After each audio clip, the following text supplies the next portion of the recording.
Elias woke up to a silence so loud it screamed. On the floor lay his wife's wedding ring, soaking in a pool of gray slime. But it's where her footprints went that will haunt you. They didn't lead to the door. They walked straight up the wall and vanished into the ceiling. And then the wall started breathing.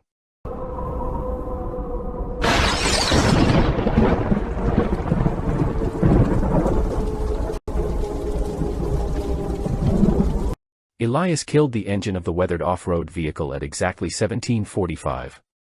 The metallic ticking of the cooling manifold was the only sound slicing through the sudden, suffocating weight of the silence. It did not just fall, it pressed against the windows like a sodden wool blanket, damp and ancient. Beyond the glass, the forest stood as a frozen sea of skeletal gray trunks, their limbs locked in a permanent, silent reach toward a bruised sky. Not a single brown leaf dared to tremble, as if the very wind had been forbidden from entering this pocket of the world. Old Mr.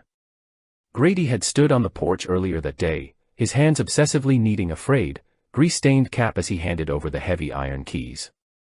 His eyes had been fixed on the distant tree line, darting away whenever Clara tried to catch his gaze, flickering with a restless, subterranean anxiety. When he finally spoke, his voice carried the dry, splintering texture of tinder snapping under a heavy boot. The warning had been singular and strangely specific, delivered with a frantic gravity that made the skin on the back of Elias's neck prickle. He had made them promise, under no circumstances, to touch the tiny wooden door tucked away at the terminus of the narrow hallway leading toward the master bedroom. The cabin itself looked as though it had been coughed up by the earth, a jagged silhouette of rotting cedar and moss-slick stone. The gray light of the dying afternoon clung to the window panes, turning them into opaque, cataract eyes that revealed nothing of the interior. Shadows stretched long and spindly across the porch, reaching out like skeletal fingers to greet the tires of the dusty vehicle. There was a smell in the air that bypassed the lungs and went straight to the nerves, a scent of damp peat and something metallic, like old pennies left in a bucket of rainwater. Elias felt the phantom weight of the keys in his pocket, a cold anchor pulling him toward the threshold of their temporary home. Inside, the air was stagnant, tasting of settled dust and the faint, underlying sweetness of timber that had been curing in the dark for 100 years. The floorboards offered a rhythmic, protesting groan under their weight, a sound that seemed to echo upward into the rafters rather than dissipating into the corners. As they moved deeper into the spine of the house, the light from the open front door failed to follow, swallowed by the thirsty shadows of the corridor. It was a narrow, claustrophobic space where the walls seemed to lean inward, exhaling a chill that smelled of cellar dirt and forgotten things. At the very end of this passage, bathed in the sickly amber glow of a single low-wattage bulb, sat the object of the old man's dread.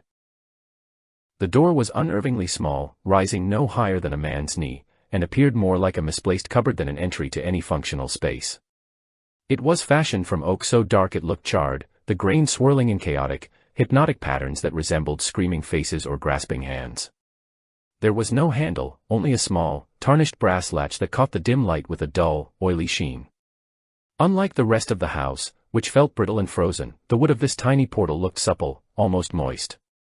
It sat flush against the floorboards, a silent, stubborn secret carved into the very foundation of the building, radiating a presence that felt far heavier than its size suggested. As Clara passed the small door, dragging her heavy suitcase behind her, the rhythm of her breathing suddenly faltered. The air in that specific patch of the hallway did not just move, it pulsed, a localized wave of heat that brushed against her ankles like the fur of a stray animal. It carried a scent that was jarringly out of place, the cloying, overripe perfume of peaches beginning to liquefy in the summer sun. For a terrifying second, she felt a subtle shift in the atmospheric pressure, a hollow thud against the soles of her feet that felt like the entire house had just taken a long, shuddering breath. The vibration traveled up her spine, leaving a trail of ice in its wake despite the sudden, humid warmth radiating from the oak. Elias stopped a few paces ahead, turning to see her frozen posture, and let out a short, sharp bark of laughter that felt entirely too thin for the room. He spoke of settling foundations, of cross breezes trapped between the ancient joists, and of the overactive imaginations that haunt the newly married.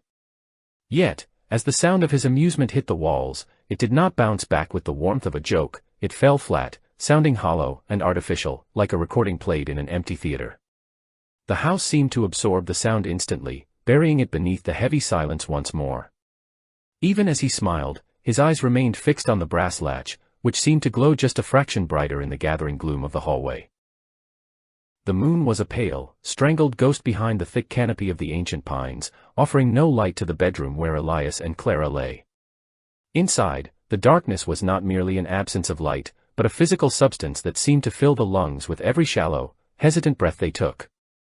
The shadows in the corners were deeper than they should have been, pooling like spilled ink across the moth-eaten rug that covered the floorboards. Every few minutes, the wind outside would brush a dry, skeletal branch against the siding, producing a sound like a long, serrated fingernail dragging slowly across a chalkboard.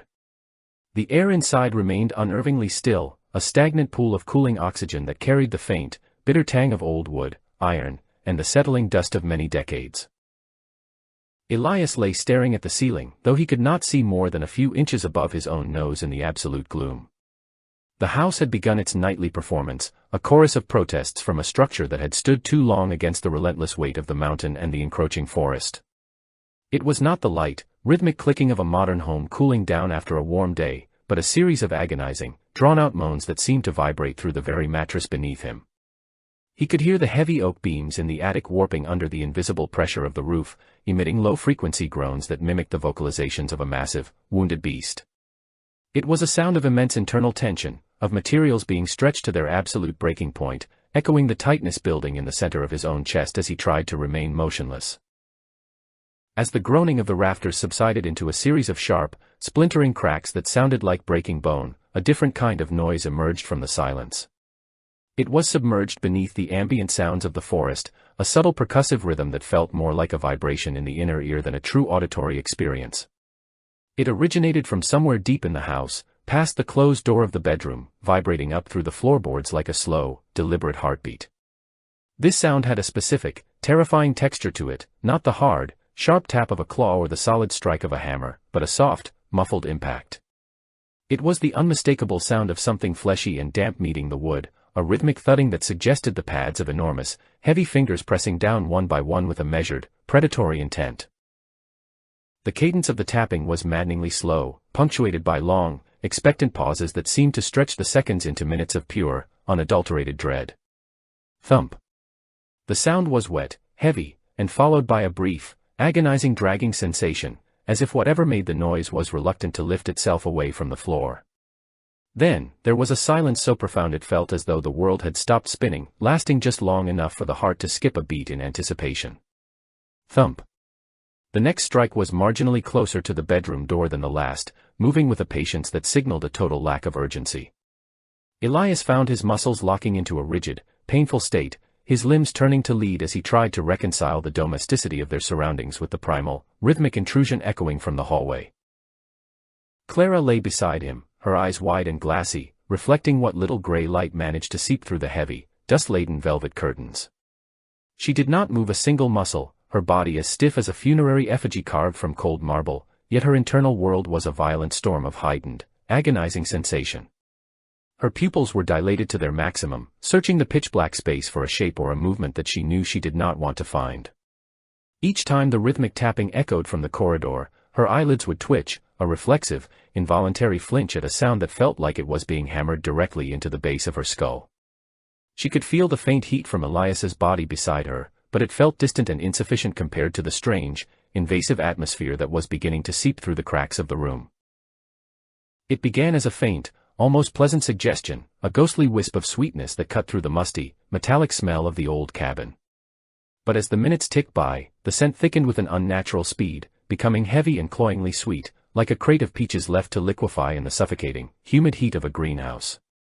It was an organic, sugary smell that carried a jagged, hidden edge of fermentation, a hint of something once beautiful that had crossed over into the territory of advanced rot. Mixed within this fruit-like odor was the cloying, dusty sweetness of field flowers that had been severed from their roots and left to drown in stagnant, gray vase water for weeks. The smell was so dense and oily that it felt as though it were coating the back of her throat in a layer of saccharine, suffocating slime. The temperature in the bedroom began to climb, not in a general or natural way, but in a focused, directional surge that seemed to be emanating from the bottom of the hallway door. A thin line of humidity began to curl into the room, a mist so fine it was nearly invisible in the dark, yet it carried the oppressive weight of a tropical afternoon. Clara watched, mesmerized by the way the darkness seemed to shimmer and warp just above the threshold, as if the air itself were being cooked by an unseen, subterranean fire. This was not the dry, comforting heat of a furnace or a fireplace, it was a wet, living warmth that smelled of steam and ancient, damp earth turned over by a spade. It crawled across the floorboards toward the bed like an invisible, slow-moving flood, claiming every inch of the room with its humid, inescapable embrace. The heat finally reached the edge of the bed, and Clara felt it climb her limbs with the persistence of a rising tide. The fine hairs on her arms stood in a jagged, electric row as a wave of goosebumps broke across her skin, a violent physical reaction to a warmth that felt fundamentally wrong for a house in the middle of an autumn forest. Her nightgown began to cling to her back and thighs, the fabric growing damp and heavy as the moisture in the air condensed against her skin in tiny, cold beads of sweat. It felt as though the very atmosphere were trying to bind her to the sheets, a sticky, syrupy pressure that made even the thought of movement feel like an act of immense exertion. The warmth did not feel like an environmental effect, but rather the heavy, feverish exhalation of a massive lung located just inches away behind the wood. In the hallway, the tiny wooden door sat in the center of this burgeoning heat, the silent epicenter of the sweet, rotting aroma that now filled the entire house to the rafters. The oak panels of the small portal seemed to be sweating in the dark, beads of amber-colored resin weeping from the grain and sliding down toward the floor in slow, viscous streaks that looked like tears. The brass latch, once cold and dull, now glimmered with a strange, internal light, reflecting the heat that pulsed in waves from within the wall. There was no light coming from behind the door, yet the space around it seemed to vibrate with an invisible energy, a low-frequency hum that resonated in the teeth and the marrow of the bones. The sound of the tapping had ceased, replaced by a wet, rhythmic sliding noise, as if something behind the oak was pressing its entire, boneless weight against the wood, testing the strength of the tiny brass latch. Clara could no longer hear the sounds of the forest outside, the rustle of the wind and the distant cry of the owls had been completely muffled by the heavy, humid silence of the cabin. She felt as though she were trapped inside a great, wooden ribcage, listening to the internal organs of the house shift, slide, and settle in the dark. Every groan of the timber felt like a word spoken in a language she was beginning to understand through her skin rather than her ears. The house was not merely a structure of wood and stone, it was a vessel, a shell, and the thing inside the wall was the heart that drove it. She could feel the rhythm of its slow, labored respiration, a deep, whistling intake of air that seemed to pull the very oxygen from the bedroom, leaving her gasping in the sweet, overripe heat. At the base of the bedroom door, a small, dark shape began to coalesce in the shimmering heat, a shadow that was darker and more solid than the rest of the room. It did not move like a person or a shadow cast by a light, it flowed, a liquid darkness that seemed to be searching for a way through the threshold. Clara watched as a single drop of something dark and glossy beaded on the wood of the floor, catching a stray glint of light from an unknown, impossible source. It was a thick, syrupy substance that moved with an agonizing slowness, spreading across the wood in a perfect, unnatural circle that seemed to absorb the light around it. The smell of peaches intensified until it was almost a physical blow, a nauseating wave of sweetness that forced her to bury her face in her pillow, though the smell seemed to come from inside the very fibers of the cloth. Suddenly, a sharp, cold draft sliced through the humid heat, a momentary reprieve that felt like a razor blade against her damp cheek. The relief was short-lived, as the cold was immediately replaced by an overwhelming sensation of being watched by 1,000 unseen eyes from every corner of the ceiling. Clara felt a phantom pressure on her ankle, a light, almost imperceptible touch that felt like the brush of a moth's wing or a single strand of ancient spider silk. It was gone before she could find the breath to scream, leaving behind a trail of tingling, prickling heat that pulsed in time with the renewed tapping in the hall. She realized with a jolt of primal terror that the door was no longer enough to keep the hallway out, the house was porous, and the thing behind the small door was already beginning to seep into the sanctuary of their sleep. The night stretched on into an infinity of sensory static, the clock on the bedside table ticking away the hours in a rhythm that felt increasingly disconnected from the reality of the room. Elias remained a statue of tension beside her, his breathing shallow and jagged, his eyes perhaps open or perhaps squeezed shut in a desperate, futile attempt to ignore the assault on his senses. They were two small, fragile sparks of life submerged in a sea of overripe perfume, ancient humid shadows, and the groaning of a house that was no longer their own. The tapping started again, further away this time, retreating back toward the end of the hallway where the small oak door waited patiently in the dark. It was a promise of a future return, a slow-burn courtship that had only just begun its first movement, leaving them to shiver in the tropical, suffocating heat of a forest that had forgotten the meaning of the morning sun.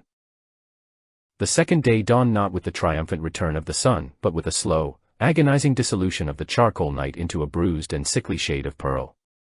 Elias stood by the kitchen window, his fingers curled so tightly around a mug of lukewarm coffee that his knuckles had turned the color of bleached bone. Outside, the forest remained an impenetrable wall of gray, the trunks of the ancient trees appearing like the bars of a vast, natural cage. The mist did not drift, it clung to the glass in fat, oily droplets that seemed to distort the world outside, turning the familiar shapes of the pines into looming, hunched giants.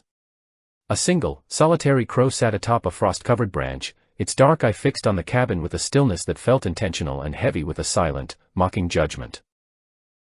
Inside the kitchen, the silence was a physical presence, a thick layer of invisible dust that muffled every sound Elias made, from the shallow rasp of his breathing to the soft clink of the ceramic mug against the counter. He watched Clara, who sat at the small wooden table, her breakfast remains untouched and congealing on the plate. She was not looking at him, nor was she looking at the forest outside. Her gaze was fixed on the entrance to the narrow hallway, a vacant, glassy stare that seemed to pierce through the very walls. Her posture was unnaturally rigid, her shoulders pulled tight toward her ears, and every few minutes, her left hand would twitch, a sudden, sharp spasm that sent a tremor through her fingertips. It was as if she were a radio tuned to a frequency just beyond his hearing, vibrating with the static of a secret conversation. When she finally stood up, her movements were not the fluid, graceful actions of the woman he had married just 4 months ago, but the jagged, mechanical jerks of a marionette being operated by an unskilled hand. She bypassed him without a word, the hem of her nightgown whispering against the floorboards with a sound like dry autumn leaves being crushed underfoot. Elias followed her with his eyes, his heart giving a slow, heavy thud against his ribs as he saw her come to a halt in the center of the dim corridor. She stood perfectly still, a pale silhouette against the darkening wood of the walls, her head tilted slightly to the side as if she were straining to catch a whisper. She was staring at the tiny oak door, her presence there so constant and so intense that it felt as if she were trying to merge her very soul with the grain of the wood. The air in the cabin had undergone a sickening transformation since the previous night, thickening into a substance that felt more like a liquid than a gas. As Elias stepped toward the hallway, he felt the atmosphere resist him, a viscous, saccharine medium that coated his tongue and the back of his throat with every inhalation. It was a scent that defied the logic of the season, the sharp, clean smell of pine and cold earth had been completely eradicated by an overwhelming, cloying perfume. It was the scent of 1,000 overripe peaches, their skins bursting with a sugary, fermented rot that attracted no flies, only a deep, instinctive revulsion. Breathing felt like drinking warm, floral syrup, a sensation that left him lightheaded and nauseated, his lungs laboring to extract oxygen from the heavy, perfumed fog. Elias moved closer to the hallway, his boots emitting a series of sharp, protesting squeaks that sounded like the cries of a small, dying animal in the oppressive quiet. He noticed that Clara's eyes were bloodshot, the whites of them map-like with tiny, red capillaries, her pupils dilated until they were nothing but bottomless black pits. She did not acknowledge his presence, even as he stood only a few feet away, her entire being focused on the small, brass latch of the door that rose no higher than her knees. He could see a fine sheen of perspiration on her upper lip and forehead, despite the fact that the rest of the house felt like a tomb. The heat was localized, a pulsing wall of humidity that seemed to radiate from the end of the hallway in rhythmic, invisible waves. He decided then that he could no longer remain a passive observer to this slow erosion of their sanity, a decision that sent a jolt of cold adrenaline through his veins. He waited until Clara finally turned, her movements slow and dazed, and wandered back toward the bedroom like a sleepwalker guided by an internal compass. Once the door to their room had clicked shut, Elias turned his attention back to the tiny oak portal, his pulse hammering a frantic rhythm against the walls of his throat. He took a single step forward, and the floorboard beneath him let out a long, splintering groan that seemed to echo through the entire foundation of the house, a warning that felt as clear as a shouted command. The heat at the end of the hallway was now staggering, a wet, tropical weight that made his clothes cling to his skin in a cold, clammy embrace. Every step toward the small door felt like a descent into a deeper layer of a fever dream, the walls of the corridor seeming to stretch and elongate until the portal looked miles away. The smell of the rotting fruit was so potent here that his eyes began to water, the sweet, cloying aroma mingling with the underlying scent of old, damp wood to create a bouquet of advanced decay. He reached the end of the hall and knelt on the floor, the wood beneath his knees feeling unnaturally warm, almost feverish. He could see the dark, amber resin weeping from the grain of the oak door, forming small, sticky pools on the floorboards that looked like spilled honey. The brass latch was dull and tarnished, Yet it seemed to hum with a low-frequency vibration that Elias could feel in the marrow of his bones. He reached out his right hand, his fingers trembling with a primal, instinctual fear that his rational mind could not suppress. As he moved closer, the air around the door seemed to ripple, a shimmering heat haze that distorted the edges of the wood. His fingertips were mere inches away from the cold metal of the latch when he stopped, his breath catching in his throat. The silence of the house had changed. It was no longer empty, but expectant, as if the very walls were holding their collective breath in anticipation of his touch. He could hear the sound of his own blood rushing through his ears, a rhythmic, pulsing roar that synchronized with the invisible heartbeat of the cabin. With a final, desperate surge of will, he closed the distance and pressed his fingers against the brass. The metal was not cold, as he had expected, but possessed a searing, unnatural chill that felt like it was trying to fuse his skin to the surface.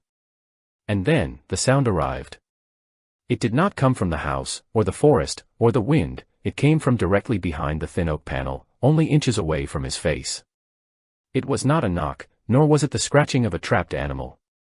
It was a sound of wet, rhythmic friction, a long, slithering glide of something soft and muscular moving against the interior of the wood. It sounded like a massive, sodden tongue being dragged slowly from the top of the door to the bottom, a sound of slick, lubricated muscle pressing with immense, boneless weight against the barrier. The friction produced a low, wet squelch, followed by a sound like a heavy lid being lifted from a jar of thick honey. Elias recoiled with a violent, involuntary jerk, his boots skidding across the floorboards as he scrambled backward away from the door. His heart was no longer beating, it was thumping like a trapped bird against his ribs, his breath coming in short, ragged gasps that tasted of sugar and bile. He stared at the door, expecting it to burst open, expecting the brass latch to turn of its own accord, but the portal remained closed, silent and impassive. The wet sliding sound had ceased, replaced by a faint, whistling intake of air, a long, satisfied sigh that seemed to vibrate through the floor and into his very soul. It was a sound of immense, predatory patience, a sound that suggested that whatever was on the other side was not trying to get out, but was simply waiting for him to let it in. He collapsed against the far wall of the hallway, his hands shielding his face as if to ward off an invisible blow. His mind raced, desperately trying to construct a logical explanation for what he had just experienced: rats in the walls, a shifting foundation, an underground spring heating the pipes, but every excuse fell apart under the weight of that wet, muscular sound. No animal he knew of made a sound like that, no natural phenomenon carried the scent of rotting peaches and the heat of a jungle. He felt a drop of cold sweat slide down his spine, leaving a trail of ice in its wake. The house was no longer a shelter, it was a throat, and he and Clara were slowly being swallowed by a digestive process that had only just begun to savor their presence. He looked down at his hand, the one that had touched the latch, and saw a thin, translucent film of moisture coating his fingertips. He brought it to his nose and was nearly overcome by the intensity of the smell. It was the concentrated essence of the peach scent, but underneath it lay something darker, something that smelled of old salt and stagnant, prehistoric water. It was a scent that didn't belong to the living world, a smell that evoked images of deep, sunless trenches and the soft, pale things that dwelt within them. He wiped his hand frantically on his jeans, but the sensation of the moisture remained, a sticky, phantom pressure that felt like it was soaking through his skin and into his bloodstream. Clara appeared in the doorway of the bedroom, her face a pale mask of exhaustion and something that looked like a terrible, burgeoning ecstasy. She did not look at him, but her eyes went straight to the small door, and for a fleeting second, Elias saw her lips move in a silent, rhythmic chant. The paranoia that had been a seedling in his mind now erupted into a full-grown, thorny thicket, choking off his ability to think clearly. He realized that the warning from Mr. Grady had not been the rambling of a senile old man, but a desperate, final attempt to keep a door closed that had been hungry for a very long time. As the gray afternoon began to fade back into the oppressive black of the second night, Elias knew that the sound of the wet friction would return, and that next time, it might not be content to stay behind the wood. The second night did not arrive with the slow, crimson grace of a typical sunset. Instead, it fell upon the woods with a sudden, violent finality, as if a colossal hand had simply reached out and extinguished the sun. One moment, the forest was a hazy tapestry of charcoal and gray, and the next, it was a void, an absolute negation of light that seemed to press against the cabin's windows with the weight of a fathomless ocean. Inside, the shadows did not just deepen, they solidified, filling the corners of the rooms with a substance that felt thicker and colder than mere darkness. The transition was so abrupt that the eyes struggled to adjust, leaving Elias and Clara standing in a world that had vanished in a heartbeat, leaving behind only the scent of pine needles and the distant, dying echo of a crow's final cry. Elias was the first to succumb to the weight of the day's exhaustion, falling into a sleep that was neither restful nor natural. It was a heavy, precipitous drop into a subterranean consciousness, a descent so rapid it felt like a physical fall. He lay on the bed, his limbs turning to lead, as his mind began to weave a dream of terrifying, golden viscosity. He was suspended in a vast, bottomless vat of warm, unprocessed honey, a substance so thick and cloyingly sweet that it filled his nostrils and seeped into the corners of his mouth. In the dream, every movement was an agonizing labor, his muscles straining against the amber pressure as he slowly, inevitably sank beneath the shimmering surface. The honey was warm, humming with the vibration of 1,000 invisible bees, and as it closed over his eyes, it tasted not of sugar, but of ancient, sun-drenched decay. While Elias drifted in his golden purgatory, his chest rising and falling in shallow, labored gasps, Clara remained wide awake, her body a rigid silhouette against the gray-black of the pillows. She did not blink, her eyes fixed on the sliver of darkness visible through the cracked bedroom door, her ears straining to catch the true voice of the house. The silence around her was not empty, it was a pressurized, living thing that pulsed in time with the blood humming in her temples. She could hear the house settling, the old timber shrinking away from the encroaching frost, and the faint, rhythmic ticking of a clock that seemed to be measuring out the final seconds of a long-forgotten era. Her fingers clutched the edge of the quilt, the fabric damp from the sweat of her palms, as she waited for the night to reveal its teeth. The transition occurred at exactly 2 o'clock in the morning, a moment marked by a sudden, jarring cessation of all external noise. The wind, which had been whispering through the eaves, vanished, and the scratching of the tree branches against the siding simply stopped, as if the forest itself had been muted by a celestial command. In this vacuum of sound, a new vibration began to manifest at the end of the long hallway. It started as a faint, dry rustle, a sound like thousands of dead, brittle leaves being dragged across a stone floor by a gentle current. It was a thin, papery noise that seemed to originate from the very base of the tiny oak door, a sound of movement that was both tentative and infinitely patient, echoing through the hollow spaces beneath the floorboards. Clara watched the darkness of the hallway, her breath catching in the back of her throat as the rustling began to evolve, shifting its frequency and its intent. The dry, papery quality dissolved into something more fluid, a vibration that did not travel through the air but vibrated directly into the bones of her jaw and the enamel of her teeth. It was a humming, resonant sound that slowly began to shape itself into the cadence of a human voice, though it lacked the mechanics of a human throat. It was the sound of the air itself being folded into syllables, a whisper that bypasses the ears to bloom inside the center of the skull. Clara.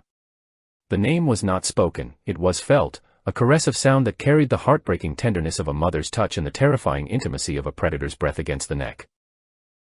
The voice repeated her name, each syllable a slow, silken thread being drawn across an open wound, a sensation that was both agonizingly painful and seductively sweet.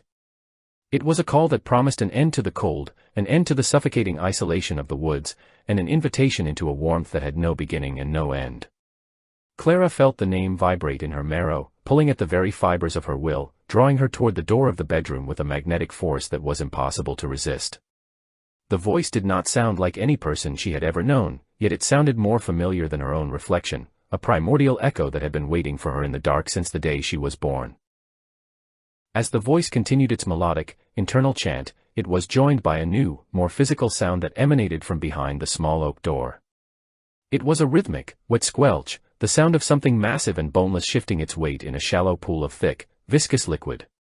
Each movement produced a sound like a heavy boot being pulled from deep, clinging mud, a wet, suction-like pop followed by a long, sliding friction.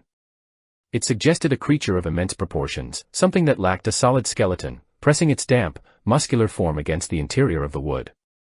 The sound was accompanied by a low-frequency gurgle, the noise of a great stomach digesting or a hidden spring of syrup bubbling up from the earth, a wet, rhythmic pulsing that synchronized with the beating of Clara's own heart. The heat in the hallway began to surge, breaching the threshold of the bedroom and rolling over Clara's body in a humid, oppressive wave. It was no longer the subtle warmth of the previous night, it was a staggering, tropical fever that seemed to boil the very moisture out of the air. The temperature rose until the skin on her face felt tight and parched, yet her body continued to sweat, her nightgown clinging to her like a second, suffocating skin. This heat carried the concentrated scent of the rotting peaches, now so potent it felt like a physical weight in her lungs, a sweet, cloying gas that made her head swim with a dark, euphoric dizziness. The air shimmerized in the dark, a heat haze that distorted the lines of the corridor, making the walls appear to buckle and breathe like the lungs of a living animal. In his sleep, Elias groaned, his head tossing from side to side as the honey in his dream reached his chin, its golden heat beginning to scald him. He was lost in a world of amber suffocation, unable to hear the wet, rhythmic slapping of something soft against the hallway floor or the way the brass latch on the small door was beginning to glow with a dull, cherry-red heat. His struggle was silent, a desperate, flailing internal battle against a sweetness that was trying to claim his very breath. He did not see Clara slowly swing her legs over the side of the bed, her movements fluid and trance-like, her feet finding the floor with the silence of a ghost. He did not see the way her eyes remained fixed on the hallway, glowing with a faint, reflected light that did not belong to the room. Clara stood, and the floorboards beneath her did not creak. It was as if the house were welcoming her, softening its grip on the wood to allow her a silent passage. The heat in the hallway was now a visible thing, a shimmering curtain of gold and shadow that beckoned her forward with the promise of a total, blissful dissolution. The voice was louder now, no longer a whisper but a resonant, humming command that filled every corner of her mind, drowning out her own thoughts, her own fears, and even the memory of the men sleeping just a few feet away. Clara. Come. The words were like warm oil poured into her ears, a siren song of subterranean comfort that made the cold, gray world of the forest seem like a distant, unpleasant dream. She took her first step toward the door, and the sensation of the floor beneath her feet changed. The wood felt soft, almost yielding, like the skin of a ripened fruit, and the heat began to soak into her soles, traveling up her legs like a slow-acting poison.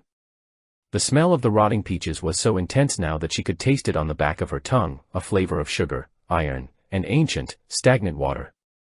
Every breath she took felt like she was inhaling a living essence, a thick, microbial fog that was slowly replacing her own blood with something heavier and more ancient. She moved with a slow, deliberate grace, her hands hanging loosely at her sides, her gaze never wavering from the tiny oak door that sat at the end of the corridor like a dark, expectant altar. The squelching sound behind the door reached a fever pitch, the rhythmic shifting of the creature becoming more frantic, more eager, as it sensed her approach. The wet, sliding friction of its skin against the wood produced a sound of such visceral, biological intensity that it should have woken Elias, yet he remained trapped in his golden nightmare, his breathing a jagged, whistling rasp. The brass latch on the door began to vibrate, a high-pitched metallic chatter that sounded like 1,000 tiny insects rubbing their wings together in a frenzied, celebratory dance. The wood of the door itself seemed to be softening, the grain swirling and flowing like liquid as it absorbed the heat from within, the oak weeping fat, dark drops of resin that sizzled as they hit the floor. Clara reached the center of the hallway, and the heat became a solid wall, an invisible barrier that should have repelled her but instead drew her deeper into its heart. She felt a strange, terrifying sense of belonging, a realization that the forest and the cabin were merely a shell, and that the true world lay just behind that tiny, glowing portal. The cold of the autumn night, the fear of the old man Grady, and the logic of her previous life were all being burned away by the radiant, sugary fire of the hallway. She was no longer a woman in a house, she was a moth drawn to a subterranean flame, a creature of flesh and bone preparing to surrender itself to a divinity made of rot and sweetness. As she stood there, suspended in the shimmering, perfumed air, the voice in her head reached a final, soaring crescendo.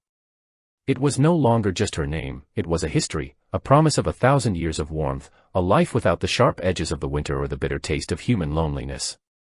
The creature behind the door gave one final, massive heave, a sound of wet, tectonic shifting that seemed to vibrate through the very foundation of the mountain. The air in the hallway became so thick it was almost impossible to move, a golden, humid soup that tasted of eternity. Clara raised her hand, her fingers trembling not with fear but with a terrible, ecstatic anticipation, her eyes fixed on the small brass latch that was now the only thing standing between her and the beautiful, devouring dark. The mattress groaned with a long, drawn-out complaint as Clara shifted her weight, a sound that felt like a scream in the oppressive, velvet silence of the room.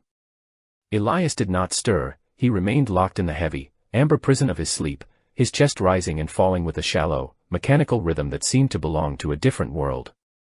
Clara's eyes were glassy and fixed, reflecting a pale, internal light that had no source in the darkened bedroom. She pulled back the heavy quilt with a movement so fluid and deliberate that the fabric made no more noise than a falling leaf hitting a pool of oil. Her nightgown trailed after her like a ghost as she slid her legs over the edge of the bed, her movements possessing a strange, hypnotic grace that defied the stiff, jagged terror of the previous hours. Her bare feet touched the floor, and for a fleeting second, the old, knotted wood was as cold as a frozen lake, sending a sharp, electric shock through her ankles. But as she moved toward the door, the temperature of the house began to shift with an unnatural, aggressive speed. By the time she reached the threshold of the bedroom, the chill of the autumn night had been completely incinerated, replaced by a dense, humid warmth that felt like a physical weight against her skin. She did not hesitate, her hand reaching for the doorframe with fingers that looked long and pale, like the stems of lilies stretching toward a subterranean sun. Her gaze was not on the path ahead, but rather on the invisible threads of heat that seemed to be weaving themselves into the very air she breathed. As she stepped out into the narrow corridor, the sensation beneath her feet transformed from the brittle texture of old wood to something that felt like the burning, sun-scorched sands of a desert at high noon. The heat radiated upward through her soles, a fierce, vibrating energy that seemed to synchronize with the frantic thrumming of the blood in her ears. The shadows in the hallway were no longer static, they were thick and oily, curling around her ankles like the tendrils of a dark, underwater plant. The single, dim bulb at the far end of the hall flickered with a rhythmic, dying pulse, casting long, distorted shapes that danced across the peeling wallpaper in a silent, mocking choreography. Clara's gait became something more than a walk, it was a rhythmic, swaying motion, a dance performed for an audience of one hidden behind the walls. She moved deeper into the heat, her lungs burning with every intake of the cloying, saccharine air. The scent of the rotting peaches had reached a terrifying crescendo, a thick, microbial fog that tasted of sugar, iron, and the heavy, metallic tang of an approaching thunderstorm. It was a smell that bypassed the senses and spoke directly to the nerves, a nectar of the abyss that promised a total, blissful surrender. Her head swam with a dark, euphoric dizziness, and a thin, silver thread of saliva escaped the corner of her mouth, catching the dim light as she moved toward her destination. She arrived at the end of the hallway and slowly, with the reverence of a priestess approaching an ancient altar, sank to her knees before the tiny oak door. The wood of the door appeared different now, the grain swirling and heaving as if it were a liquid captured in a moment of violent agitation.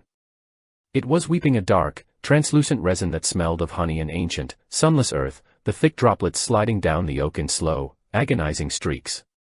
Small, sticky pools of the substance had begun to collect on the floorboards, reflecting the flickering bulb above in distorted, amber prisms. Clara watched as a thin, pulsing vein of the liquid crept toward her knees, its movement purposeful and slow, like the reaching finger of a buried god. From beneath the tiny gap at the base of the door, a different substance began to ooze, a transparent, syrupy fluid that moved with a heavy, viscous life of its own. It carried a faint, bioluminescent shimmer, a ghostly glow that illuminated the grain of the floorboards with a sickly, pale light. As the fluid touched the hem of Clara's nightgown, the fabric did not just grow damp, it seemed to be absorbed into the liquid, the white lace turning translucent and heavy. She leaned forward, her face mere inches from the weeping oak, and the smell became an overwhelming, physical blow. It was the scent of eternity, of things that had bloomed and rotted 10,000 years before the first human voice had ever broken the silence of the earth. A sharp, metallic taste erupted on her tongue, the flavor of copper and old salt, as if she were biting down on a rusted coin. It was the taste of her own fear being converted into something edible, a biological offering to the thing that waited behind the wood. Her heart was no longer a muscle, it was a drum, beating out a frantic, tribal rhythm that shook her entire frame. She reached out her right hand, her fingers trembling with a combination of primal dread and a terrible, magnetic longing. The brass latch sat in the center of the darkness, a small, tarnished eye that seemed to be watching her every movement with a cold, unblinking intensity. The moment her fingertips made contact with the brass, a violent contradiction of sensations tore through her arm. The metal was not hot, nor was it merely cold, it was a searing, absolute ice that felt as though it were trying to flash freeze the marrow in her bones. It was a temperature from the deep reaches of space, a cold that burned more fiercely than any fire. Yet, even as her skin screamed from the contact, the heat radiating from the oak door intensified, a tropical blast that felt like the exhalation of a furnace. She was caught between these two impossible extremes, a thin, fragile bridge of flesh and bone connecting a world of fire to a world of ice. With a slow, agonizing turn of her wrist, Clara engaged the latch. The sound was not the subtle click of a domestic door, it was a sharp, explosive crack that echoed through the hollow bones of the house like a gunshot in a cathedral. The vibration of the snap traveled through the floorboards, waking the sleeping timbers and causing the rafters in the attic to groan in a long, unified chorus of despair. The house seemed to settle several inches into the earth, a heavy, grinding sound of stone against soil that suggested the very foundations were giving way. In the absolute silence that followed, the latch fell away, and the tiny door began to swing inward on invisible, silent hinges. The door did not open to a cupboard or a crawlspace, but to a vertical horizon of absolute, velvety blackness. There was no light, no shape, no depth, only a void that seemed to be drinking the very air from the hallway. As the oak panel moved back with a soft, wet prichmucking sound, a single, massive breath escaped from the darkness. It was not a wind, but a sigh, a deep, resonant exhale that carried the weight of 1,000,000 years of solitude and the relief of a hunger finally about to be fed. The sigh carried with it the dust of ground-down stars and the scent of 1,000 forgotten summers, a warm, ancient vapor that washed over Clara's face like a physical caress.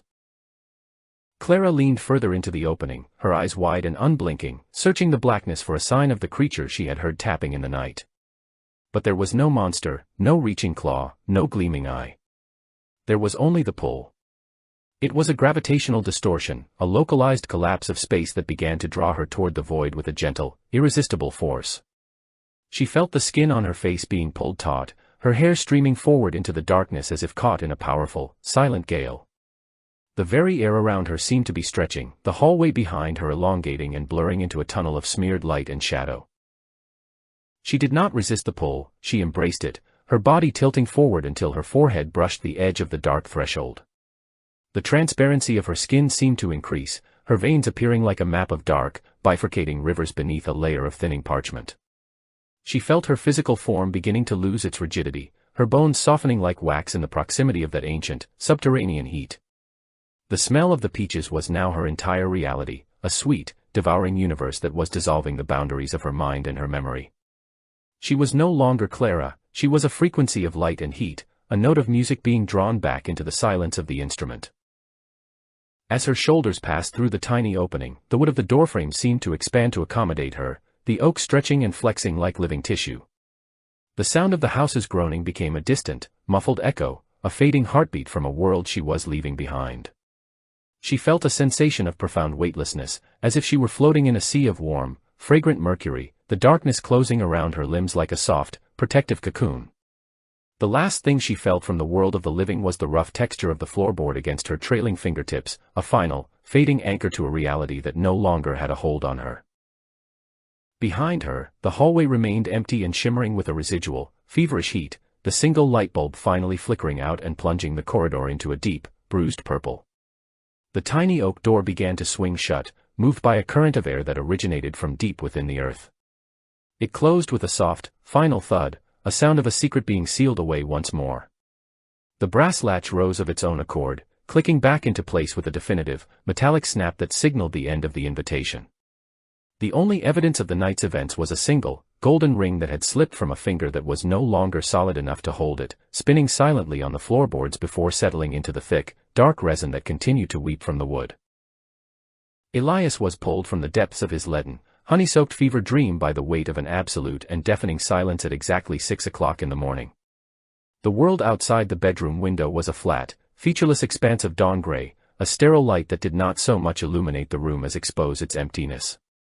There was no wind to rattle the eaves, no birds to announce the arrival of the sun, and no sound of shifting sheets beside him.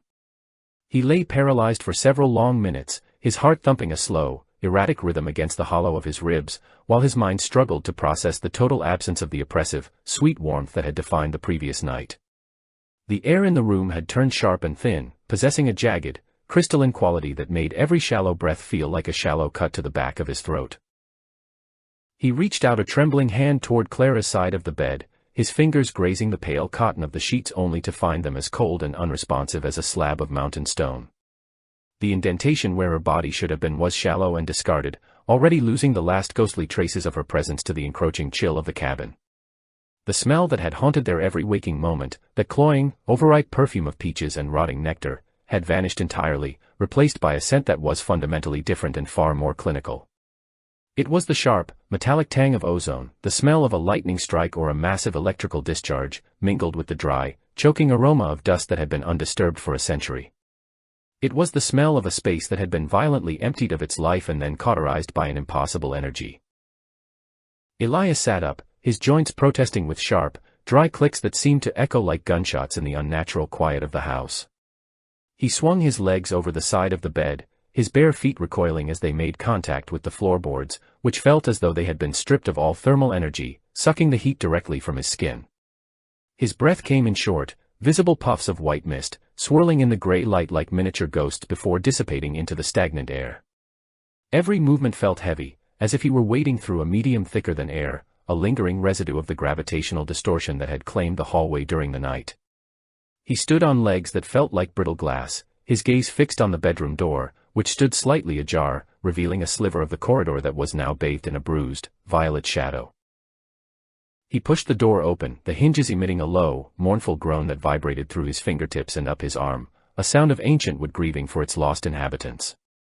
The hallway stretched out before him, longer and narrower than it had appeared the day before, the walls leaning inward as if trying to close the gap between them. The heat was gone, but the atmosphere remained thick with the scent of ozone and the heavy, lingering pressure of something that had recently passed through. He tried to call her name, but his throat was a parched, constricted tunnel, and the sound that emerged was nothing more than a wet, strangled rasp that died before it could reach the end of the hall. He moved forward, his footsteps silent on the wood, his eyes scanning the floor for any sign of the woman who had walked into the dark. He stopped abruptly as he reached the end of the corridor, his gaze dropping to the floor directly in front of the small, oak door. The tiny portal was closed, its brass latch seated firmly in its socket, looking perfectly mundane and undisturbed in the flat morning light. But there, lying in the center of the floorboards, was a small, circular glint of gold that seemed to absorb what little light remained in the house. It was Clara's wedding ring, a simple band of gold that looked smaller and more fragile than he remembered. It sat in the middle of a shallow, stagnant puddle of viscous, leaden-gray slime that was slowly hardening at the edges, turning into a rubbery, translucent skin that gripped the ring like a dying hand. The slime was odorless, possessing a texture that looked more like liquid metal or melted bone than anything biological. Elias collapsed to his knees, his breath hitching in a series of sharp, painful gasps as he stared at the gold band. He reached out to touch it, but his fingers stopped inches away as he noticed the first of the marks on the floorboards beside the ring. They were not footprints made of dirt or blood, they were physical indentations in the solid, century-old oak. A single, perfect impression of a bare left foot was pressed deep into the wood, the grain of the timber crushed and flattened as if the person who stepped there had weighed several tons. The indentation was smooth and precise, showing the delicate curve of the arch and the individual pressure points of the toes, yet there was no splintering, no cracking of the surrounding wood. It was as if the oak had momentarily turned to soft, yielding clay under the influence of an impossible weight. His eyes followed the path of the footsteps, and a cold, primal terror began to uncoil in the base of his stomach. The next print was not on the floor, but on the baseboard, tilted at an impossible 45-degree angle. The one after that was higher still, a deep, singular indentation in the floral wallpaper of the wall, the lath and plaster beneath the paper crushed inward to form a permanent, hollow mold of a foot. The trail of steps did not falter or stumble, it moved with a terrifying, rhythmic precision directly up the vertical surface of the wall. The prints were deep and shadows-filled, marching upward toward the ceiling in a defiance of gravity that shattered Elias's remaining grip on reality. He watched, his head tilting further back, as the path of the invisible climber ascended toward the highest corner of the hallway. There, where the wall met the ceiling in a sharp, 90-degree angle, the final mark remained. It was a partial print, the heel and the ball of a right foot, pressed into the crown molding and the ceiling plaster. It did not lead anywhere else, it simply stopped, the front half of the foot seemingly truncated by the very boundary of the room. It looked as though Clara had not climbed into a vent or a hidden space, but had simply walked through the solid matter of the house as if the walls and ceiling were nothing more than a thick, darkening mist. The last print was the deepest, the wood of the molding compressed into a dense, blackened mass that seemed to pulse with a faint, residual heat, a mocking memory of the tropical fever that had lured her from her bed. Elias pressed his forehead against the cold, unyielding wood of the wall, his hands clawing at the wallpaper as a low, keening sound finally escaped his throat. He was alone in a house that had become a predatory geometry, a trap made of right angles and ancient secrets. The silence of the morning began to shift, no longer empty, but filling with a low-frequency vibration that he could feel in his teeth and the soft tissue of his brain. He closed his eyes, his senses narrowing down to the square inch of wood directly beneath his ear, and then he heard it. It was a sound that originated from deep within the structure, past the plaster, past the studs, and past the stone foundation of the mountain itself. It was a wet, rhythmic sound of profound satisfaction, a slow, deliberate series of smacking noises, as if something immense and boneless were contentedly tasting a substance of incredible sweetness. It was the sound of a predator at rest, a wet, muscular sliding that mimicked the noise he had heard behind the small door, but now it was everywhere, vibrating through the entire skeleton of the cabin. Each wet, suction-filled pop was followed by a low, vibrating hum of pleasure, a sound of biological processing that felt ancient and infinitely patient. It was not the sound of a struggle or of pain, but of a total and joyous assimilation, a metabolic celebration occurring in the dark spaces between the dimensions of the house. And then, cutting through the wet, rhythmic chewing, came the voice. It did not come from the hallway or the room behind him, it radiated from the very grain of the oak beneath his ear. It was Clara's voice, but it had been stripped of its human frailty, its pitch vibrating with a resonant, harmonic purity that was beautiful and utterly wrong. She spoke his name, and the word was a caress of sound that felt like warm oil being poured into his mind. Elias. The name carried a tone of ecstatic, shimmering happiness, a sense of liberation that made the cold, gray light of the morning feel like a cruel and unnecessary burden. It was the voice of someone who had found the heart of the sun and was inviting him to share in the warmth, a call from a place where the winter could never reach. She told him of the sweetness, her voice a melodic, humming thread that wove itself into his heartbeat. She spoke of the honeyed dark and the way the walls were not walls at all, but a soft, welcoming skin that wanted to hold them forever. The voice was followed by a soft, beckoning laugh, a sound he had heard 1,000 times in the bright, safe world of their past, but now it was layered with the wet, rhythmic smacking of the thing that was sharing her space. The sound of her happiness was the final blow to his sanity, a terrifyingly seductive promise that the void was not a place of death, but of a different, more permanent kind of life. He looked at the wedding ring in the gray slime, then back at the footprints that led into the ceiling, and he felt the first pull of the impossible gravity beginning to tug at his own heels. Elias did not pull away from the wall, instead, he pressed his entire body against the wood, his fingers searching for the deep, crushed indentations she had left behind. The scent of ozone was fading, replaced once more by the sudden, overwhelming surge of overripe peaches and the humid, tropical heat of the night.